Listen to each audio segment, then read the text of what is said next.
Hello, and welcome to the Serial Talker podcast. I'm Peter von Gomm.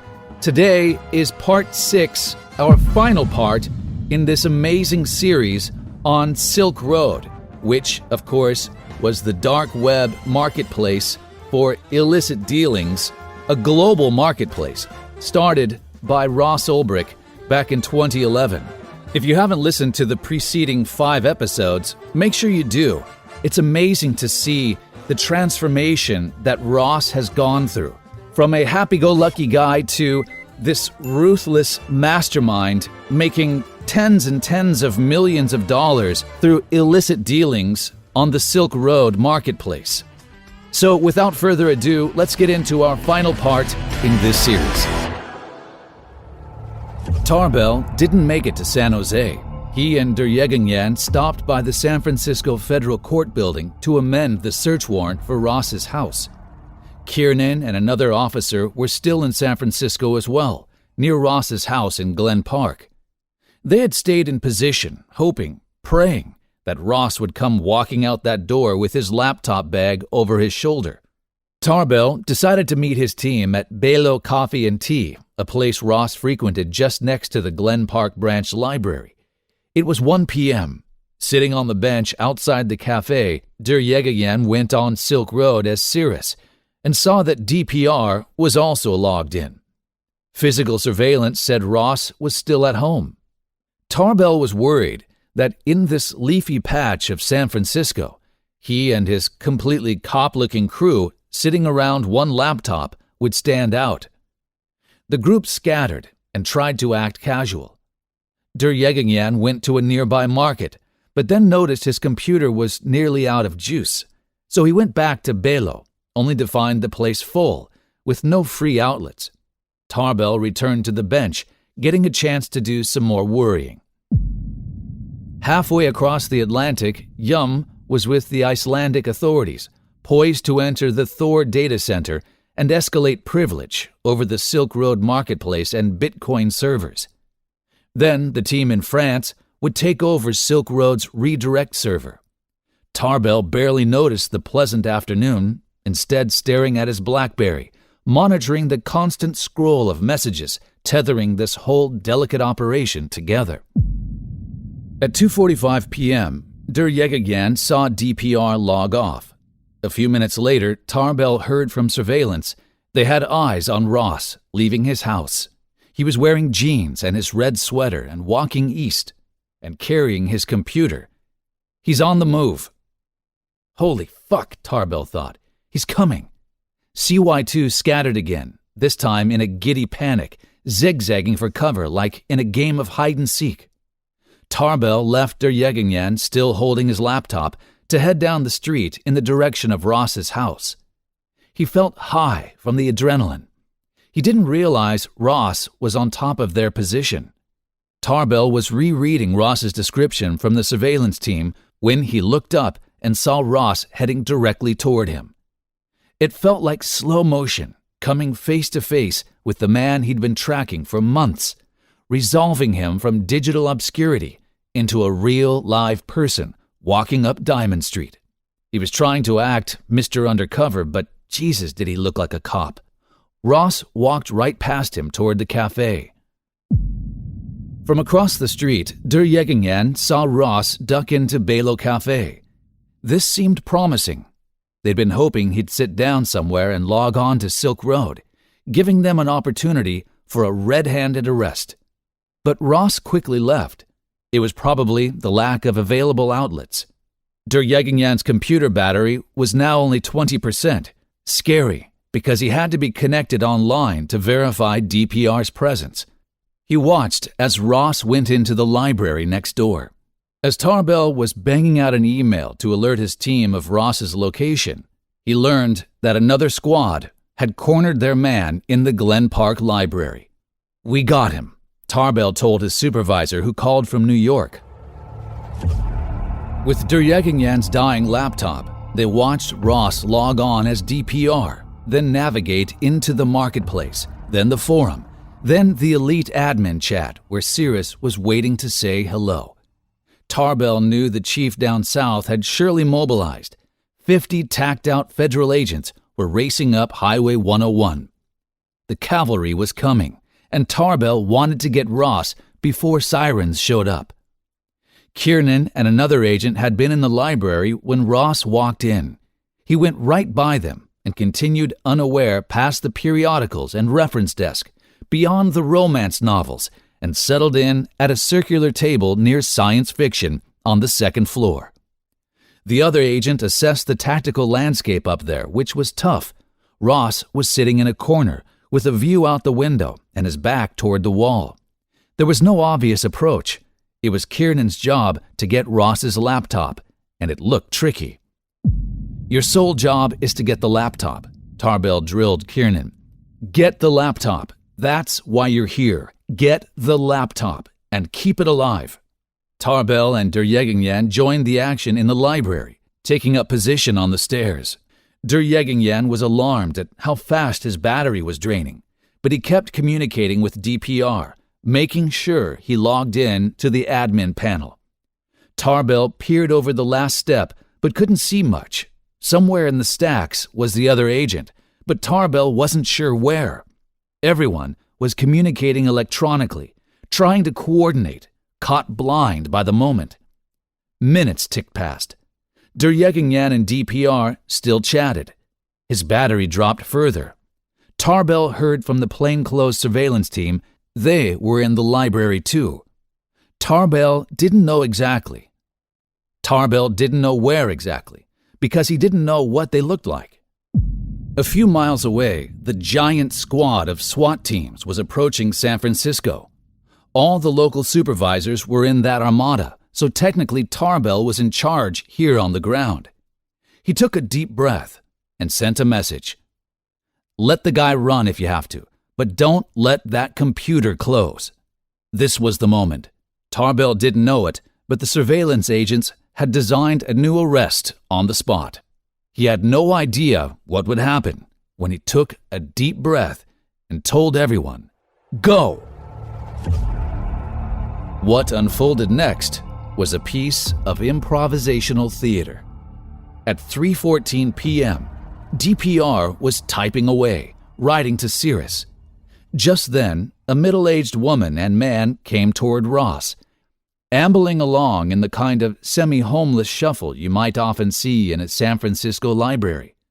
"Fuck you!" the woman yelled when they were directly behind Ross's chair, as if they were a deranged couple about to fight.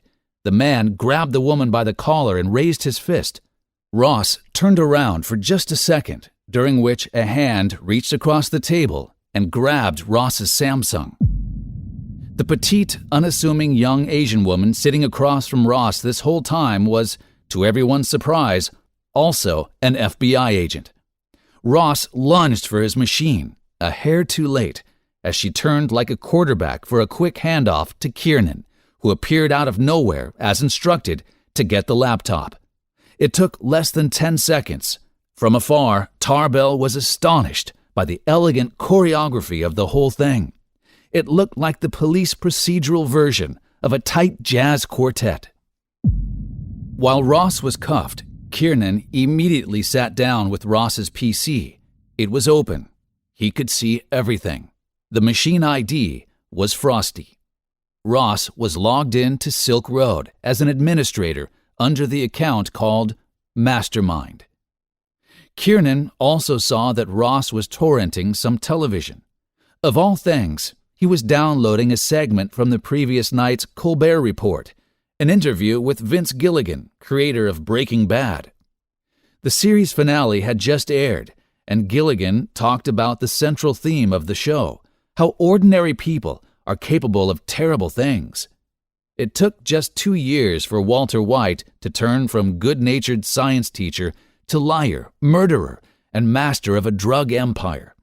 Had Ross not been arrested, he would have watched Gilligan say that yes, of course, Walter was doomed from the start, and everyone knew it but him. Tarbell stood with Ross for the first time, searched him, and put him into a surveillance van, where he read him his rights.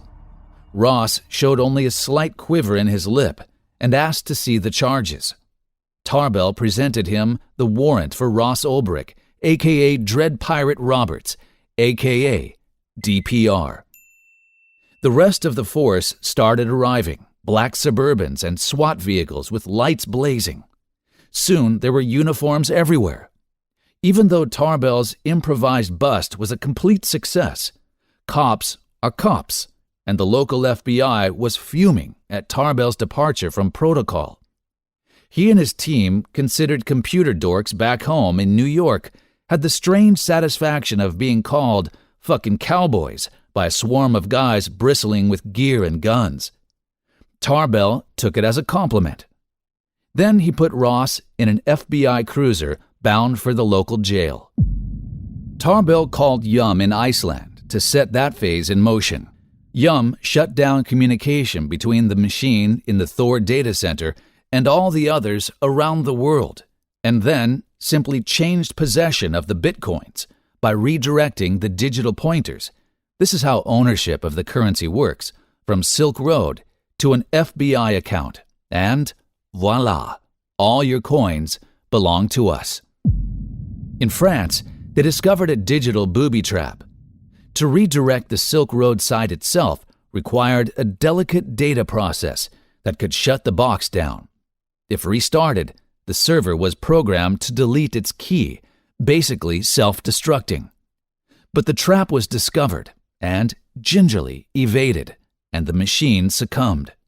Thereafter, the Silk Road welcome page read, "This hidden site has been seized by the Federal Bureau of Investigation." Within minutes, Reddit erupted. "Is this a joke?" someone posted, along with plenty of WTFs. The arrest was such a coup that the Justice Department wanted to publicize it. They'd planned on staging a press conference in Washington with Attorney General Eric Holder himself to make a strong statement about the government's ability to take on cybercrime. But, as it happened, Ross was arrested on day one of the dramatic government shutdown, when one of his heroes, Rand Paul, along with other senators, held the federal budget hostage over the debt ceiling and forced Washington to go dark. There would be no Holder, no press conference, no government at all to celebrate its defeat of this libertarian, lawless challenge. The only public notice of Ross's arrest was the release of the FBI's initial 30-page complaint signed by Tarbell, cementing his new public persona as DPR's digital Van Helsing. In the car, Tarbell and Ross found themselves alone in the back seat. Tarbell had read so much about him, it was kind of like seeing an old pal. Tarbell talked about Ross's life in a way that made it clear how much he knew. Ross was talkative, but cagey. He seemed relaxed, as if relieved, not in being caught, but just being with someone who possessed his secret. In front of Tarbell, he could be both Ross and DPR. He admitted to nothing to Tarbell, but after a natural pause in the conversation, Ross said, "I don't suppose $20 million can get me out of this." It might have been the most authentic moment in Ross's life in more than 2 years. "No," Tarbell said. He couldn't resist needling him. "Even if it could, what about this guy?" He pointed at the driver, another FBI agent. "Have to take care of him too, right? How much money do you have?" Ross just looked ahead as they weaved their way toward the jail. In a van that doubled as a mobile lab, Kiernan worked forensics on Ross's computer. He quickly found a mountain of evidence, a list of all the Silk Road servers and the names Ross had purchased them under, 144,000 bitcoins, more than enough to cover that $20 million bribe, a spreadsheet showing Silk Road accounting, including a capital equipment entry for the purchase of that very laptop, and those diaries Ross kept, which detailed his hopes, fears, and foibles in operating a vast criminal conspiracy. Kiernan also found a file called emergency.txt with an unrealized escape procedure. Destroy laptop hard drive and hide it. Hide memory stick. Go to the end of train. Find place to live on Craigslist for cash. Create new identity. At Ross's house, agents found a USB drive containing some Silk Road programming, but beyond that, little else. When Alex and the other roommates got home, they found the warrant on the coffee table. Alex visited Ross in jail. He expected him to be shaken, but Ross was the same as always. He would soon be transferred to New York to face a 7-count indictment. It was hard for Alex to believe that the new guy in the extra room, his pal, was also the guy described in that warrant. The thought of Ross being guilty of even tripping someone, much less ordering a murder, seemed highly unlikely. He was always such a chill dude. Ross was arraigned in federal court in New York a few months later, still seeming pretty chill. He pleaded not guilty. Like Alex, Ross's friends and family couldn't believe the charges. They were first shocked, then incensed. There emerged a familiar refrain. Ross was such a nice guy. There must be some mistake. Ross's lawyer, Joshua Drattel, a seasoned high-profile defense attorney who took on tough cases, made the same argument. His letter asking for bail was a moving collection of testimonials on Ross's behalf. Good role model, reputation for fulfilling his obligations, fearless embrace of making the world a better place for everyone. But the judge, citing flight risk, denied bail altogether. Online, Ross became a cause célèbre. The libertarian and cyberpunk communities naturally felt that their champion had been martyred. The charges were ginned up, they thought. Retribution for Ross having the temerity to challenge the government itself. Many a Reddit thread overflowed with outraged chatter and meticulous analysis of what the community insisted was overreach, flawed evidence, or a frame job. A solidarity site appeared, freeross.org. Ross and his attorney prepared a defense that basically amounted to, "Wasn't me." They chose to occupy that narrative gap of uncertainty made possible by the ambiguity of identity online. Dread Pirate Roberts was just pixels, they said. Everyone knew there were many DPRs, they argued, returning to the lore of Silk Road and the symbolism of the alias. It was a powerful idea. In the months leading up to the trial, the defense created a speculative froth about the very nature of identity, suggesting that Silk Road was an ongoing mystery. After all, everyone loves a whodunit. The case became like a crowdsourced mystery theater, with so many potential question marks hidden in the numbers and code. Then the trial started, and the conspiratorial mindset was no match for clear, hard, overwhelming evidence. The courtroom was packed with Ross's family, supportive spectators, and press as the biggest cybercrime trial in years unfolded in the Federal District Court building in downtown Manhattan. But armed with hundreds of exhibits, the prosecutors for the U.S. Attorney's Office presented an efficient, detailed case. They showed the diaries. Der Yeganyan explained how they caught Ross logged in as mastermind. They read aloud from DPR's chats stored on Ross's computer, presenting the odd spectacle of gray-suited government lawyers addressing the court with choice narrations like, "Squid gave me the support link. Just let me know when I have access." Outside, a vigil of protesters held signs, some reading, "Free Ross." Ross was not charged with any murders. The case involving Green, which came out of Baltimore, was a separate indictment. It's still pending. The New York case dropped the 5 other murders after further investigation revealed that the whole thing was likely an elaborate catfish as blackmail scheme that snookered Ross out of a lot of money. But in all cases, the prosecution argued, Ross believed he was executing people, even receiving photographic evidence faked to prove it. For dramatic effect, the prosecutors read aloud selections of Ross's conversations where he sounded like a heartless mafia boss. It was a quick trial, 13 court days, faster than expected.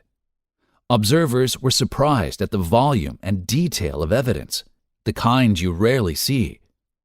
To the end, Ross's lawyer, Drattel, claimed it was a case of mistaken identity. Like most criminal defendants, Ross himself didn't testify, or rather a qualified case of mistaken identity. Drattel caused quite a stir in his opening statements by admitting that Ross had indeed started Silk Road, but then quickly sold it off to some other unnamed figure.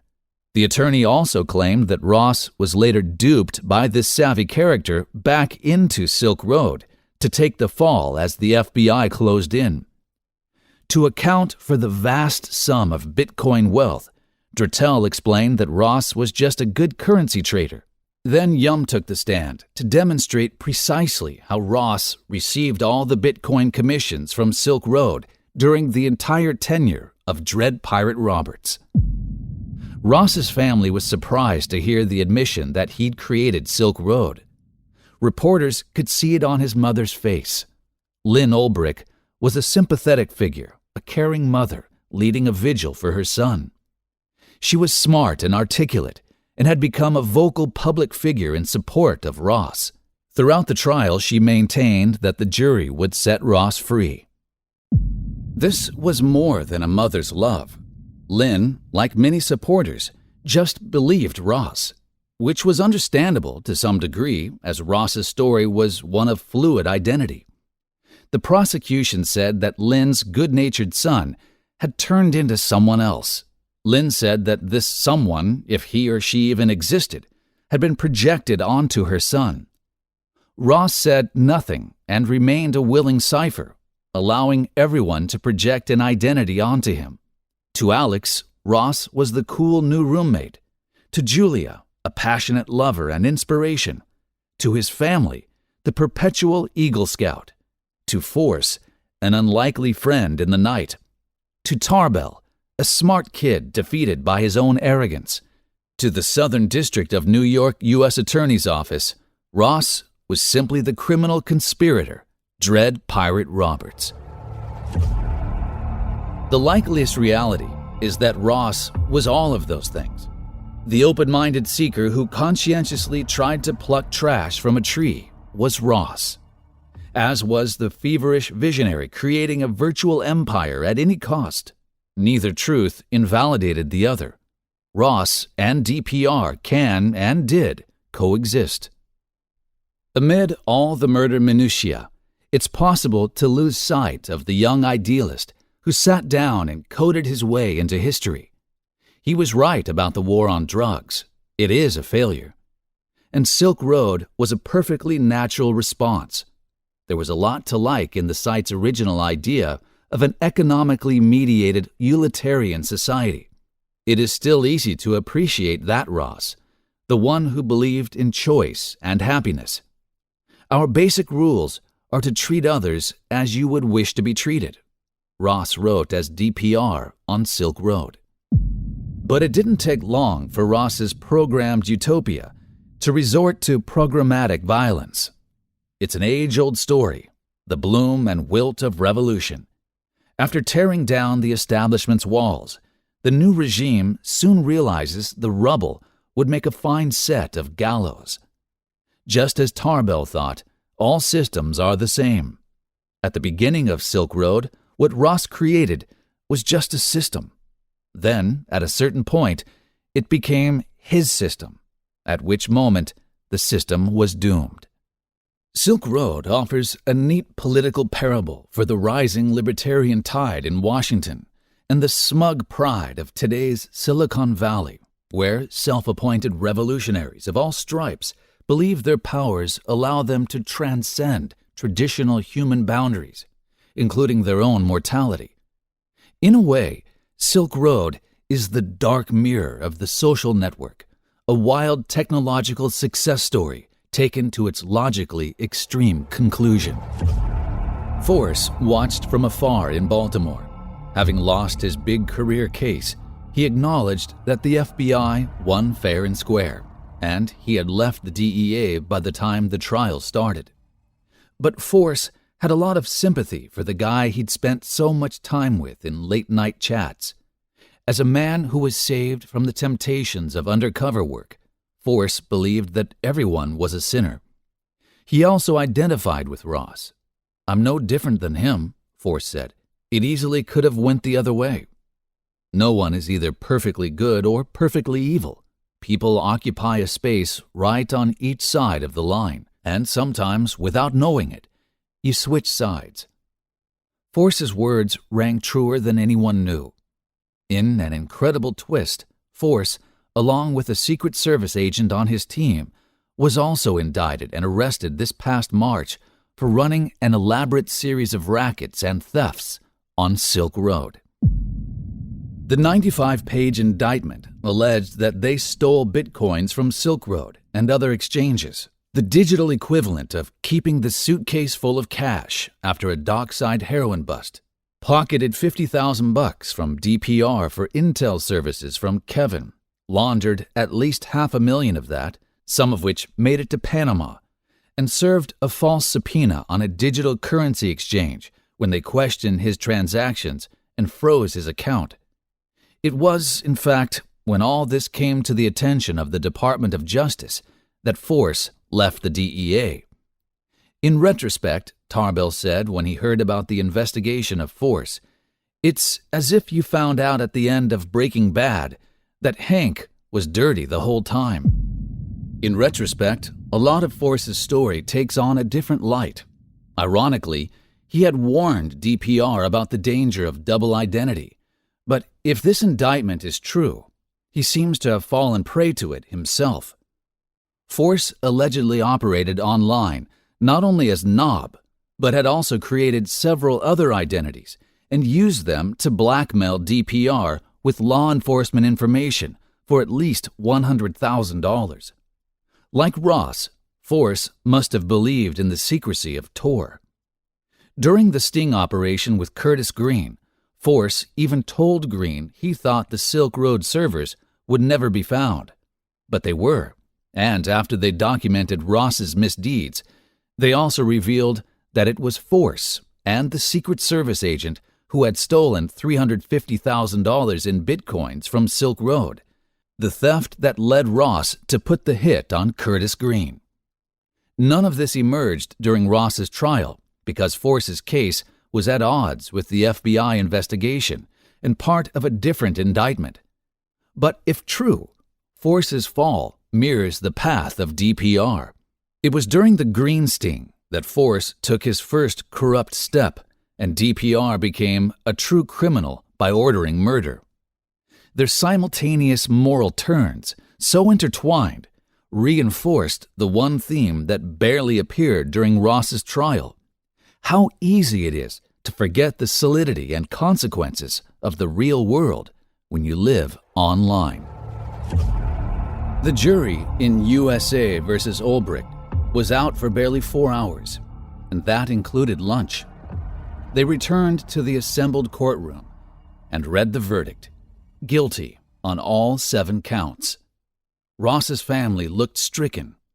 A sympathizer stood up and yelled, "Ross is a hero!" Ross was led from the court. Outside, Drattel was set upon by reporters. He vowed an appeal. The press gaggle jockeyed for position and fired questions. Some were bloggers who sided with Silk Road. As news spread online, partisans continued the fight, arguing over the identity of Ross and Dread Pirate Roberts, echoing what Drattel said to the jury in his closing statement: "The internet is a place of confusion where nothing is what it seems." Ross returned to jail, where his mother liked to explain he had been teaching yoga to other prisoners and doing a lot of reading. Alex sent him a printout of the short story Man of the Crowd by Edgar Allan Poe. Alex thought it seemed fitting, as the story is about a man in detective mode following someone he calls a genius of deep crime through the streets. But there is confusion in the chase, and a hint that the pursuer realizes that the man he's after is, in fact, himself. Yet this other self remains beyond his grasp, like a book that cannot be read. As night falls, the man finally gives up the pursuit and watches the unknowable shadow disappear into the crowd. And there you have it, the end of this epic story on the Silk Road. Wow. And I was blown away that Force, aka Knob, one of the undercover guys in this sting, turned and became corrupt himself. Incredible. But that, folks, is the allure of money and the seemingly ease of which you can hide online, which proved to be untrue to the chagrin of Dread Pirate Roberts and now Force and the Secret Service guy. Friggin' incredible. What an operation. What a takedown. Another bit of information regarding the bitcoins that the FBI confiscated. Remember that? 144,000 bitcoins. As of this recording, those are worth about $8.5 billion. However, at the time they were confiscated, they were worth a mere $14.5 million. I bet Ross wishes he still had those Bitcoin. Teach yoga in prison over the course of 2 life terms, or have access to billions in Bitcoin. Tough choice. It's said that since the launch of the Silk Road website in 2011, the number of Bitcoins on the website has reached 9.5 million Bitcoins. Now, the FBI has sold their holdings, which they made a fortune through, and they were sold to a guy named Barry Silbert, who is one of the largest Bitcoin holders in the world. Ross Ulbricht is imprisoned at the Tucson Federal Correctional Complex in Tucson, Arizona, and will be there for the rest of his life. Thanks for joining me on this lengthy 6-part series on the Silk Road. I had a blast reading it. I hope you all enjoyed listening to it. There's a lot more to come on the Serial Talker podcast. If you like this kind of content, please consider subscribing to the podcast and also our YouTube channel. If you would like to help support the podcast, you could always buy me a cup of coffee. Those details are in the description. If you have a compelling true story you would like me to consider reading, please send me an email. That information is also in the description, and it would be highly appreciated if you shared the Serial Talker in your social media channels. Thanks so much. We'll see you again soon, guys. Ciao for now.